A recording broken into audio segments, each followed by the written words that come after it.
بہت important topic ہے جو اب ڈسکس ہونے جا رہا ہے اور آج کے دور کا بہت بڑا مسئلہ ہے یہ. اس کی بنیاد کے اوپر لوگ گمراہی کے اندر گھرے ہوئے ہیں اور وہ یہ ہے کہ کیا کلمہ گو مسلمان بھی شرک کر سکتا ہے؟ لوگ کہتے ہیں دیکھیں جی، ایک طرف کہتے ہیں کلمہ گو ہے، کلمہ پڑھ لیا، اب اس کو مشرک بھی کہتے ہیں. یہ کیسے ہو سکتا ہے کہ کوئی بندہ کلمہ پڑھے اور وہ شرک بھی کرے؟ باقی ہم بھی کہتے ہیں یہ کیسے ہو سکتا ہے؟ جس نے صحیح کلمہ پڑھا ہوا ہے وہ شرک تو نہیں کر سکتا، اور جس کو کلمے کا مطلب ہی نہیں پتا وہ تو ضرور شرک کرے گا. میں نے پچھلی دفعہ بھی بتایا تھا، نبی صلی اللہ علیہ وسلم کے مبارک دور میں کاتب وحی جو ہے مرتد ہو گیا تھا. بخاری اور مسلم کی متفق علیہ حدیث ہے. اس کو دفناتے تھے، زمین باہر پھینک دیتی تھی. حضور کے زمانے کے اندر وہ مشرک ہو گیا تھا. آپ کا صحابی تھا، ایمان تو لایا تھا، کاتب وحی تھا، وہی لکھا کرتا تھا. یہ بہت بڑی اڑیا مثال ہے، اس کے بعد کوئی گنجائش نہیں رہتی. حضور صلی اللہ علیہ وسلم دنیا میں موجود ہے اور وہ بندہ مشرک ہو گیا، عیسائی ہو گیا. حضرت عیسیٰ علیہ السلام کو اللہ کا بیٹا ماننا شروع کر دیا اس نے. تو یہ ایک چھوٹی مثال بھی بہت تھی، لیکن اب میں ٹیکنیکلی اس ایشو کو ایڈریس کروں گا تاکہ یہ مسکنسیپشنز اس معاملے میں دور ہوں. تو سب سے پہلے سورۃ الانعام کی آیت نمبر 82.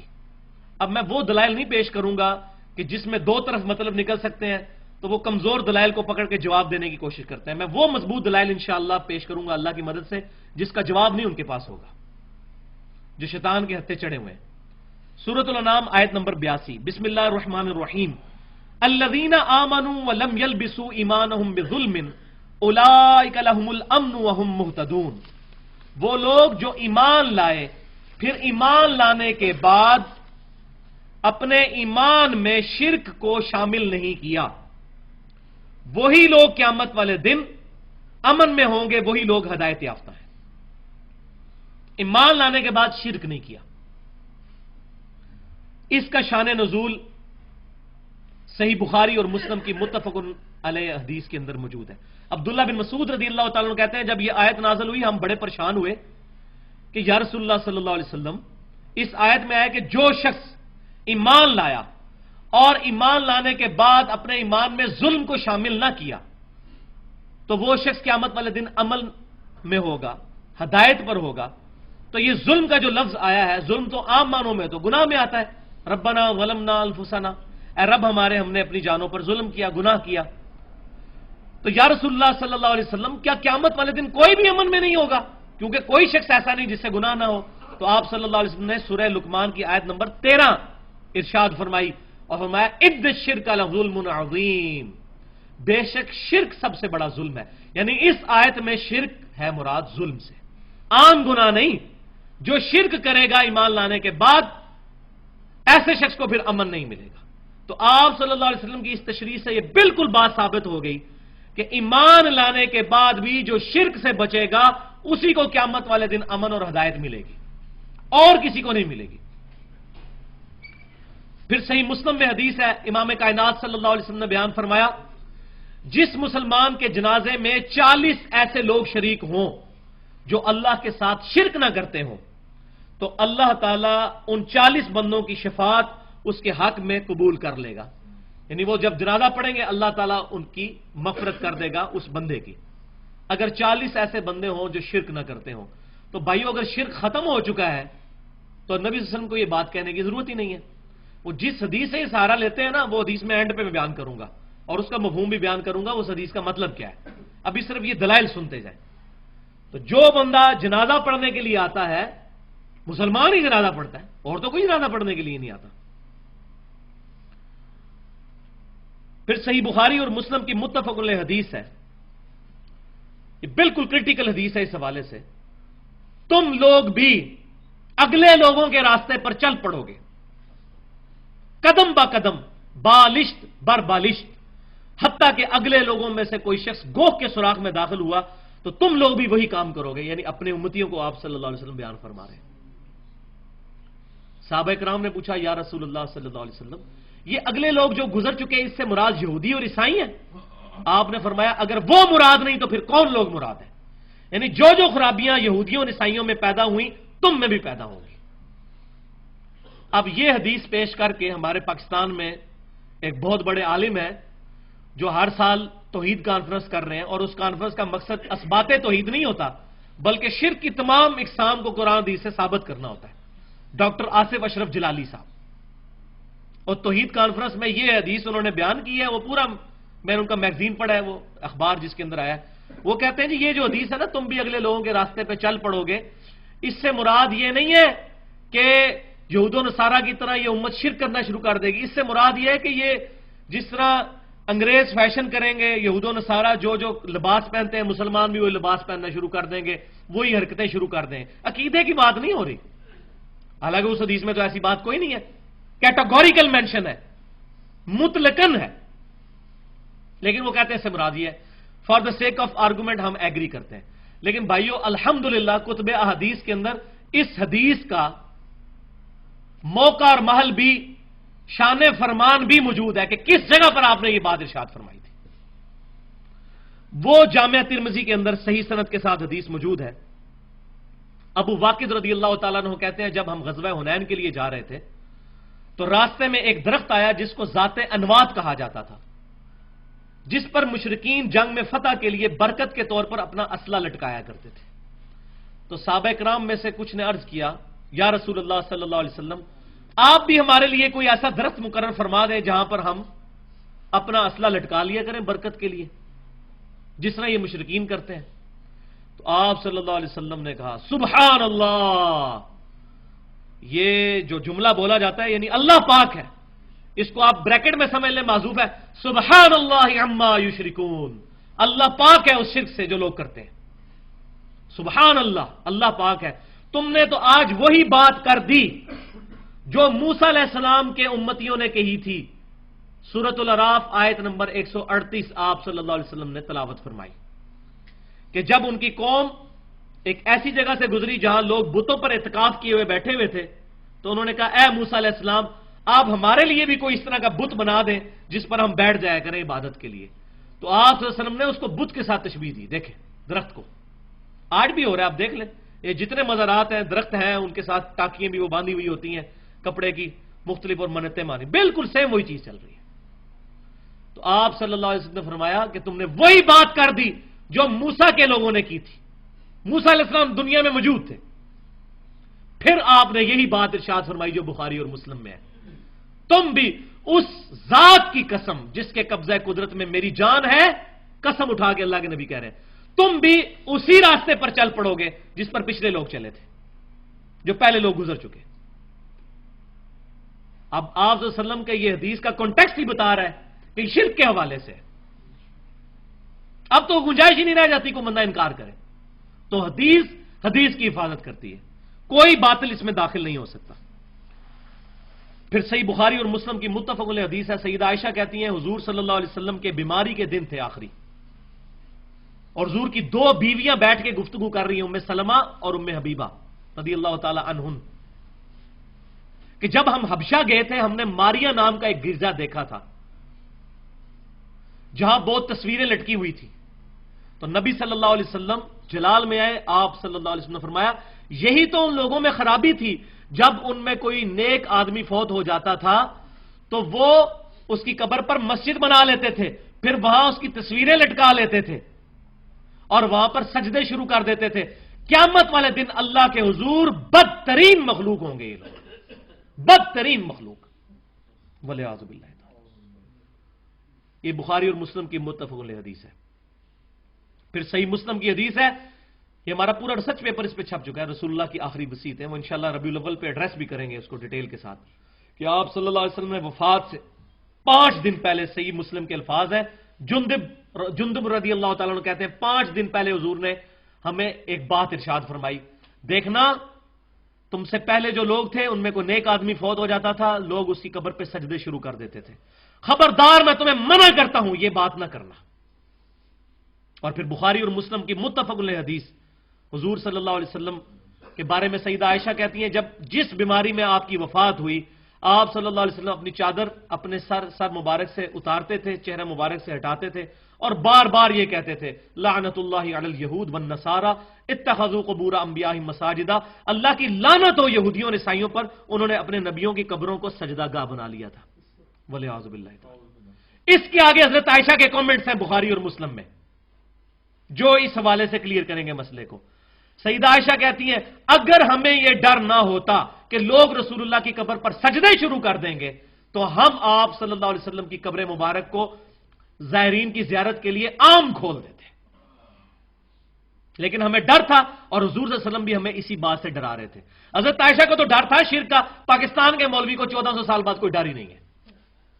ان سے زیادہ کون نبی صلی اللہ علیہ وسلم کی باتوں کا فہم رکھنے والا تھا؟ پھر مسند امام احمد کے اندر صحیح سند کے ساتھ حدیث موجود ہے، نبی صلی اللہ علیہ وسلم نے دعا فرمائی اللہم لا تجعل قبری وثنا یعبد، اے اللہ میری قبر کو وہ بت نہ بننے دینا کہ لوگ اسے پوجنا شروع کر دیں، والعیاذ باللہ تعالی۔ وثن کا لفظ بت نہ بننے دینا، یعنی جس کو پوجا جائے گا وہ بت ہے، چاہے قبر ہو یا پتھر ہو یا درخت ہو، میری قبر کو بت نہ بننے دینا۔ تو یہ احادیث تھیں جو بالکل یہ بات کلیئر کرتی ہیں کہ آپ صلی اللہ علیہ وسلم کو بھی خدشہ تھا، صحابہ کرام کو بھی خدشہ تھا۔ پھر صحیح بخاری کے اندر نبی صلی اللہ علیہ وسلم کا یہ فرمان بھی موجود ہے، دیکھنا میری شان کو اس طرح بلند نہ کرنا جس طرح عیسائیوں نے، نصارہ نے اپنے نبی کی شان کو بلند کر دیا تھا، میں اللہ کا بندہ اور اس کا رسول ہوں، مجھے اللہ کا بندہ اور اس کا رسول ہی کہنا۔ آپ وسلم کو کیوں ٹینشن تھی؟ وہ آج پتہ چل رہا ہے ہمیں، جب ہمیں مسجد سے سننے کو ملتا ہے نور من نور اللہ، اللہ کے نور میں سے نکلا ہوا نور، اور اللہ کہہ رہا ہے لم یلد ولم یولد، اللہ میں سے نہ کوئی نکلا نہ اللہ کسی میں سے نکلا۔ یہ صحیح ترجمہ ہے اس کا، بالکل اپروپریٹ ٹرانسلیشن، نور من نور اللہ۔ وہی یہود و نصارہ والے کام شروع ہو گئے یہاں پر بھی، اللہ تعالی ہمیں محفوظ کرے۔ اب ہم اس آخری بات کی طرف آتے ہیں کہ یہ امت خوش نصیب امت ہے اس حوالے سے کہ اللہ تعالیٰ نے اس امت کے ایک گروہ کو قیامت تک کے لیے شرک سے محفوظ کر دیا، ایک گروہ کو۔ وہ جو حدیث پیش کرتے ہیں وہ اب آپ سن لیں۔ صحیح بخاری اور مسلم کی متفق علیہ حدیث ہے کہ آپ صلی اللہ علیہ وسلم نے غزوہ احد کے جو شہداء تھے ان پر 8 سال کے بعد نماز جنازہ پڑھی، اپنی وفات سے چند دن پہلے قبر پہ جا کے۔ پھر آپ صلی اللہ علیہ وسلم نے وہاں ایک خطبہ دیا جس میں آپ صلی اللہ علیہ وسلم نے فرمایا مجھے تمہارے بارے میں شرک کا خدشہ نہیں ہے، البتہ مجھے یہ ڈر ہے کہ تم دنیا کے مال کے اندر دنیا میں رغبت کرنا شروع کر دو گے۔ اس حدیث کو پیش کر کے کہتے ہیں کہ آپ صلی اللہ علیہ وسلم نے چونکہ فرما دیا کہ مجھے شرک کا خدشہ نہیں ہے، لہذا شرک بالکل ختم ہو گیا۔ تو پہلی بات یہ ہے کہ اس خطبے کے بعد وہ حدیث آتی ہے جو آپ صلی اللہ علیہ وسلم کی وفات سے جسٹ پہلے بستر مرگ پر ہے کہ اللہ کی لعنت ہو یہود و نصارہ پر، انہوں نے اپنے نبیوں کی قبروں کو سجدہ گاہ بنا لیا تھا۔ اور حضرت عائشہ کہہ رہی ہیں کہ رسول اللہ صلی اللہ علیہ وسلم ہمیں ڈرا رہے تھے کہ یہ کام نہ کرنا۔ اگر اللہ نے آپ کو گارنٹی دے دی تھی کہ امت شرک نہیں کرے گی تو حضور کو ڈرانے کی کیا ضرورت تھی؟ کیا اللہ تعالیٰ پر ایمان نہیں تھا نبی صلی اللہ علیہ وسلم کا؟ نعوذ باللہ، ان سے بڑھ کر کون کامل الایمان ہو سکتا ہے؟ وہ مطلب جو لیا گیا اس حدیث سے وہ یہ نہیں ہے۔ یہ آپ اس حدیث کو غور سے سنیں کہ مجھے تم سے خدشہ نہیں شرک کا۔ یہ پرٹیکولر خطاب ہے اس گروہ کے ساتھ جو گروہ قیامت تک شرک سے محفوظ رہے گا۔ اس زمانے میں وہ گروہ صحابہ کرام پر مشتمل تھا، اور پھر قیامت تک انہی کے پیٹرن پر مان علیہ و اصحابی کے تحت ایک گروہ شرک سے محفوظ رہے گا۔ صحابہ کرام علیہم رضوان اس زمانے میں اس امت کے ریپریزنٹیٹو تھے، اس وقت کوئی فرقے نہیں بنے ہوئے تھے۔ پھر انہی کے پیٹرن پر ایک گروہ قیامت تک حق پر قائم رہے گا، اور یہ میں بات اپنی طرف سے نہیں کر رہا، یہ بخاری اور مسلم کی متفق علیہ حدیث ہے کہ آپ صلی اللہ علیہ وسلم نے فرمایا میری امت کا ایک گروہ قیامت تک حق پر قائم رہے گا، کوئی نقصان پہنچانے والا ان کو نقصان نہیں پہنچا سکے گا، وہ غالب رہیں گے علمی دلائل کے اوپر، ویسے نہیں، علمی دلائل کے اوپر، حتیٰ کہ قیامت آ جائے گی۔ ایک گروہ، اس ایک گروہ کے بارے میں بشارت ہے وہ شرک نہیں کرے گا۔ بنی اسرائیل میں تو سارے کے سارے گروہ شرک میں مبتلا ہو گئے، لیکن یہ امت توحید ہے، اس کا ایک گروہ قیامت تک حق پر قائم رہے گا۔ اور یہی جو حدیث بخاری اور مسلم کی ہے، اس کا بھی آپ شان ارشاد اگر پڑھ لیں سنن ابی داؤد کے اندر، اس کے اندر موجود ہے پوری حدیث، ترمذی میں بھی ابو داؤد میں بھی، کہ نبی صلی اللہ علیہ وسلم نے فرمایا قیامت اس وقت تک قائم نہیں ہوگی جب تک میری امت میں سے کچھ قبائل مشرکین میں سے نہ جا ملے اور دوبارہ سے بتوں کی پوجا نہ شروع کر دیں۔ یہ واضح الفاظ۔ پھر آپ ساتھ ہی فرما رہے ہیں بتوں کی پوجا شروع ہو جائے گی